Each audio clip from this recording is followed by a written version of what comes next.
Hello, hi అండి. అందరికీ నమస్కారం. మన పల్లెటూరి సాంప్రదాయాల్లో అయితే గడపకు బొట్టు పెట్టడం అనేది చాలా ముఖ్యమైన ఆచారం. గడప అనేది ఇంటికి ప్రవేశ ద్వారం కాబట్టి బయట నుంచి వచ్చే శక్తులు మొదటగా తాకే స్థలం గడపే. అందుకే పూర్వకాలం అయితే గడపను పవిత్రంగా అయితే ఉంచేవారు. చెడు దృష్టి, చెడు శక్తులు ఇంట్లోకి రాకుండా అయితే ఇలా అయితే చేసుకునేవారు. ఇదేంటంటే అంతేకాకుండా ఇంట్లో మంచి పాజిటివ్ ఎనర్జీ కోసం కూడా ఇదైతే మనకి చాలా బాగా యూజ్ అవుతుంది. నేనైతే గడప పెట్టడానికి కొంచెం పసుపు, తర్వాత గంధం, తర్వాత ముఖ్యమైనదైతే ఇందులోకి జవ్వాది పౌడరు చాలా బాగుంటుంది. జవ్వాది పౌడర్, అంతేకాకుండా పచ్చకర్పూరం కొంచెం అయితే తీసుకోవాలి.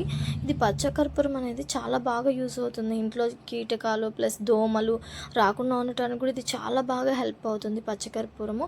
వీటన్నిటిని మిక్సప్ చేసి తర్వాత అయితే తీసుకోవాలి. జవ్వాది, తర్వాత పసుపు, గంధం, పచ్చకర్పూరం ఇవన్నీ మిక్స్ చేసుకునేసి అయితే మనం ముందుగా అయితే చేసుకోవాలి.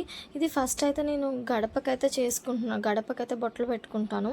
దీన్ని తర్వాత గడపకి బొట్టు పెట్టిన తర్వాత మిగిలిన పసుపు అవంతా ఏంటంటే డోర్స్కి, తర్వాత కిచెన్లో, ఎక్కడెక్కడ మనం నార్మల్గా పెట్టుకుంటాము బొట్లు, పూజ గదిలో.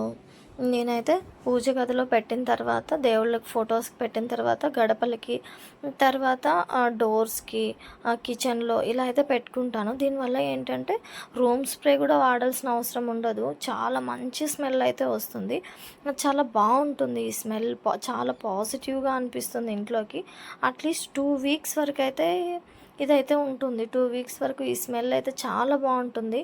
ఇప్పుడే మనం పూజ చేసినట్లయితే అనిపిస్తుంది. డైలీ కూడా మనం ఆ ప్లేసెస్లో తిరిగినప్పుడు, మనం కిచెన్లోకి వెళ్ళినప్పుడు ఒక మంచి స్మెల్ రావడం, తర్వాత ఇట్లా పూజ గది దగ్గరకు వచ్చినప్పుడు ఇంకా మంచిగా, తర్వాత ఇంట్లో గడపకు పెడతాం కాబట్టి ఇట్లా అయితే ఇల్లు అంతా చాలా పాజిటివ్గా అనిపిస్తుంది. చాలా పాజిటివ్ వైబ్రేషన్స్ ఉంటుందన్నమాట. ఈ విధంగా అయితే రెడీ చేసుకోవడం వల్ల ఇందులో ముఖ్యంగా జవ్వాది పౌడర్ అండ్